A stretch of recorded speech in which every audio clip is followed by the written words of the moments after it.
Bem-vindo ao canal Salviano Feitosa, o seu canal de filosofia e sociologia para o Enem. Mais do que um curso, a proposta é possibilitar uma experiência de pensamento que permita uma ampliação do seu entendimento e das suas questões sobre o mundo e sobre você mesmo. Esta que é a nossa aula número 2, vai tratar de conceitos básicos da filosofia, o ponto de partida para a gente poder pensar filosoficamente a partir de alguns conceitos que são cruciais para a gente poder adiante a partir de ideias de pensadores e pensadoras como Sócrates, Judith Butler, Simone de Beauvoir, a gente possa ter uma segurança maior na compreensão do que esses pensadores e essas pensadoras produziram. Então, é importante você lembrar que no link logo abaixo você consegue baixar, você consegue fazer o download de uma ficha com algumas questões que vão possibilitar para você o treino acerca do conteúdo que você assistiu nessa aula. Então, é importante você fazer esse download, é importante que você consiga, a partir daí, treinar o conteúdo através das questões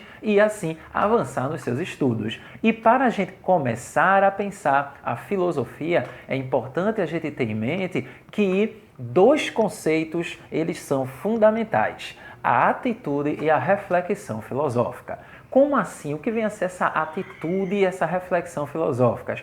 A primeira coisa que você tem que ter em mente é que tudo o que existe no mundo é passível de ser um alvo da problematização filosófica. O que é que isso quer dizer? Que não há limite para os questionamentos que a filosofia ela pode fazer. Desde questões sobre a existência de divindades, passando pelo sentido da vida e chegando a questionamentos acerca da realidade.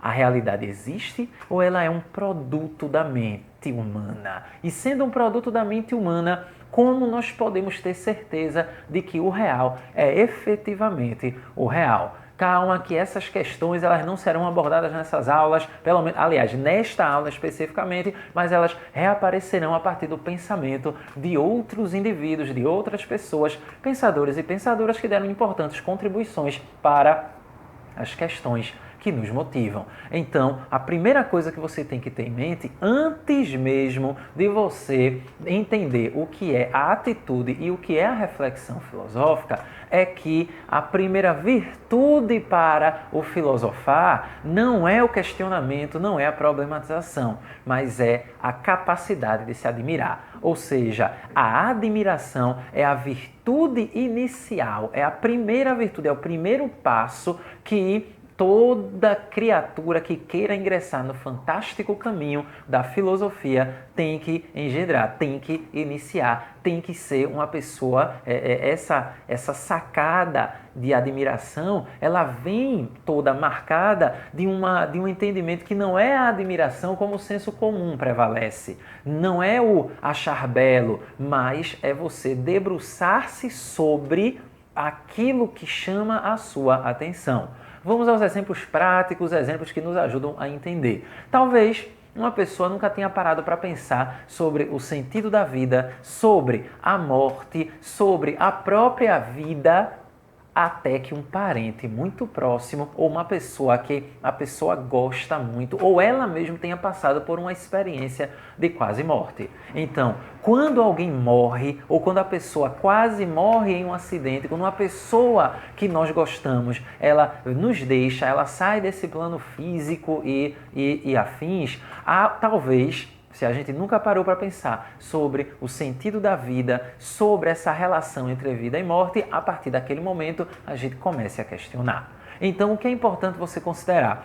A admiração, que é a primeira virtude para o filosofar, antes mesmo da problematização, essa admiração não é achar belo, nem achar feio, mas é ver de perto, é aproximar o olhar, é jogar a atenção para algo que antes eu não prestava atenção, antes não me chamava a atenção e a partir de uma determinada situação, de um determinado momento, eu passo a me interessar. Então, a admiração é o primeiro passo para o filosofar. posteriormente a essa admiração, posteriormente a eu me debruçar sobre algo, é que eu vou começar os processos questionadores. É a partir daí, depois dessa admiração, ou conjuntamente com ela, que eu começo a problematização acerca da realidade, dos valores e de uma série de outros elementos. É aí que essa atitude filosófica, ela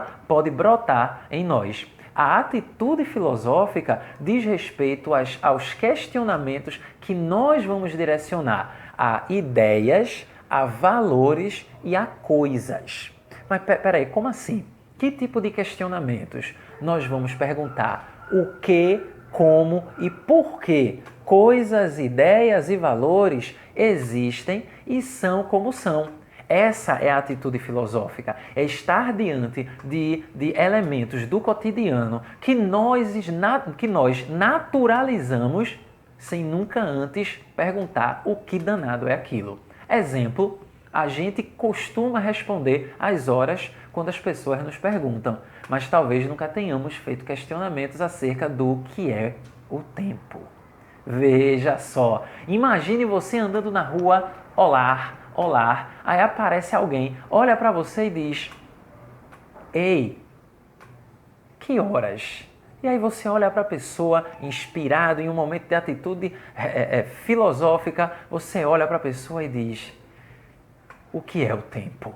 Tandandã, centenas de linhas já foram escritas, dezenas de livros publicados, horas foram investidas tentando dar uma resposta a essa pergunta. Um outro exemplo dessa atitude filosófica muito ligada ao cotidiano humano é que muitas pessoas dizem que amam, que estão perdidamente caídas de amor umas pelas outras, mas talvez nunca se tenha questionado o que é o amor. O que danado vem a ser o amor? Aí você vai dizer, amor é o que sobra quando a paixão fica, e aí já há uma diferença sobre o que é o amor e o que é paixão, uma discussão também bastante antiga que a gente não vai fazer nessa aula, mas é apenas como exemplo dessa atitude filosófica diante do mundo acerca de ideias, de valores e de coisas. Um outro exemplo muito importante que é crucial a gente pensar sobre ele, diz respeito a valores como justiça. Então, quando numa discussão alguém diz, você está sendo injusto comigo por causa disso e daquilo outro, talvez nunca se tenha parado para questionar o que é ser justo. O que é ser injusto? O que é bondade? O que é maldade? O que é certo e o que é errado? A atitude filosófica é esse direcionamento problematizador acerca de coisas, de ideias e de valores. Já a reflexão filosófica, ela dá um passo mais amplo nesse processo que está atrelado à admiração inicial. A gente, quando pensamos a reflexão filosófica, nós temos que pensar a partir da problematização acerca dos sentidos e das finalidades do que a gente faz e daquilo que a gente pensa. Então, a reflexão filosófica vai nos jogar em um processo de problematização que vai trazer interrogações acerca do que nós queremos pensar quando nós pensamos, do que nós pretendemos expressar quando nós falamos e, inclusive, qual é o objetivo que nós pretendemos atingir quando nós agimos. Então, a reflexão filosófica, ela vai trazer essa problematização, esse questionamento acerca dos sentidos e das finalidades, do que a gente pensa, do que a gente faz, os sentidos e as finalidades do pensamento e da ação humana. É essa reflexão filosófica que nos permite fazer questionamentos fundamentais, inclusive acerca do que outras ciências elas estão produzindo. Questionamentos cruciais sobre qual é a finalidade de se fazer uma determinada pesquisa sobre células-tronco. Questionamentos sobre qual o sentido da vida. Essa talvez a pergunta mais difícil de ser respondida, aquela que nós não conseguimos até hoje algo que satisfaça a todo mundo. Então veja, A atitude filosófica, ela diz respeito a um questionamento que eu direciono para o mundo sobre ideias, valores e coisas. A reflexão filosófica, ainda que eu direcione para o mundo, ela está voltada primordialmente para os sentidos e finalidades daquilo que eu faço e até daquilo que eu penso. Os sentidos e as finalidades das ações e pensamentos humanos diz respeito, está atrelado ao âmbito da reflexão filosófica. Uma vez entendido isso, é importante você também não esquecer, lembrar, registrar que entre as características da reflexão filosófica, nós temos o fato de que é uma reflexão radical. Radical no sentido de profunda. Radical no sentido de que se vai procurar a raiz daquilo que eu estou questionando. Então, não é um questionamento superficial. É um questionamento que pode ser longo, um questionamento que vai levar tempo e um questionamento que vai procurar as bases daquilo que fundamenta, inclusive, aquilo que eu penso e as ações que eu tomo.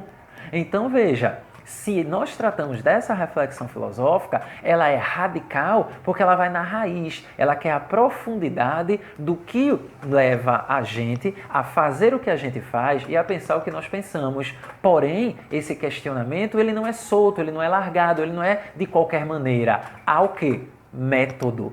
É rigoroso metodologicamente, com exceção de um ou outro pensador ou pensadora que na história da humanidade meio que jogou para o alto um método mais rígido e estruturado, mas primordialmente o pensamento filosófico se caracteriza pelo rigor, por um método, um jeito de fazer que permite que ao desenvolver a sua ideia, você tenha pelo menos uma ideia construída, mas amarrada e bem estruturada a ponto de deixar margem a pouquíssimas dúvidas. Mas as dúvidas, essas que existem e que sempre podem aparecer, aí essas dúvidas podem dar continuidade a questionamentos que ampliarão aquilo que inicialmente foi metodologicamente organizado a partir da reflexão profunda que a filosofia proporcionou. Além disso, é importante você considerar que a reflexão filosófica também ela é de conjunto. Como assim ela é de conjunto? Ela está ligada diretamente a poder relacionar áreas do conhecimento que inicialmente podem estar organizadas de maneira separada ou, para usar um exemplo, uma metáfora, cada um em uma gaveta. A produção humana, ela não é restrita. O conhecimento humano, ele não é único no sentido de ser apenas da física, da química, da sociologia, da história e da geografia. Por quê? Porque nós não somos apenas esses elementos. Nós somos o somatório de várias áreas do conhecimento humano que foram experienciadas e também foram sistematizadas. E aquilo que não foi sistematizado academicamente foi vivenciado e a partir daí se produziu reflexões. É quando você pode passar por um processo de ampliação da sua percepção da realidade de você mesmo a partir de um filme que você assistiu, a partir de um livro que você leu. Então veja, para pensar filosoficamente, a primeira coisa que eu tenho que considerar é a admiração. Eu tenho que ser, eu saio da minha zona de conforto, aquilo que eu estou acostumado a pensar do mesmo jeito, da mesma maneira, o tempo inteiro, até o momento que algo acontece e aquela linha que vinha contínua, ela se transforma, ela se muda, ela é alterada. Essa admiração me leva, ou pode me levar, a problematizar coisas, valores e além de coisas e valores, nós também vamos questionar, além de coisas e valores, ideias. Aí nós vamos, a partir dessa problematização, questionar os sentidos e as finalidades desses elementos, de determinados valores como justiça, verdade, honra, lealdade, certo e errado, inclusive sentidos para a produção desse saber. Um saber que, uma vez sendo questionado, pode ampliar o conhecimento que antes não se tinha sobre alguma área do próprio conhecimento humano. Além disso, é importante considerar que o conhecimento que a reflexão filosófica pode produzir, ele é radical, porque profundo, ele é rigoroso, porque está atrelado a métodos que dizem respeito àquilo que foi elaborado pelo pensador e pela pensadora para dar conta daquela questão que o mundo suscitou nele. Além disso, é de conjunto porque é relacional. O conhecimento que a reflexão filosófica pode produzir se relaciona com os vários âmbitos da vida em sociedade. Gostou da aula? Inscreva-se no nosso canal, curta a nossa página facebookiana, o Salviano Feitosa, siga também no Instagram, que vez ou outra nós temos um ao vivo lá aprofundando esses conhecimentos. Acesse o nosso site salvianofeitosa.com.br e principalmente pense fora da caixa.